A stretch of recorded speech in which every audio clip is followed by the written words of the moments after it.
కుష్టు వ్యాధి సోకిన వారు భయపడాల్సిన అవసరం లేదని డాక్టర్ ఐశ్వర్య తెలిపారు. సిద్దిపేట జిల్లా చిన్నకోడూరు గ్రామ పంచాయతీ కార్యాలయంలో మహాత్మా గాంధీ వర్ధంతిని పురస్కరించుకుని గ్రామస్తులకు కుష్టు వ్యాధిపై అవగాహన కల్పించారు.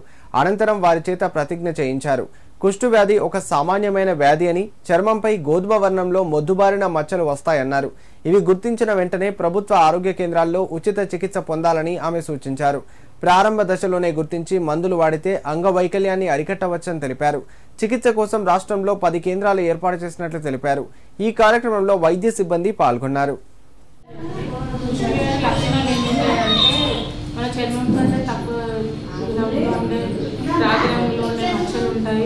స్పర్శ ఉండదు. కానీ ముందుగానే జాగ్రత్తగా గుర్తించి చూపించుకుంటే తగ్గిపోతుంది. మేము 14 రోజులు స్కూళ్ళల్లో లెప్రసీ మీద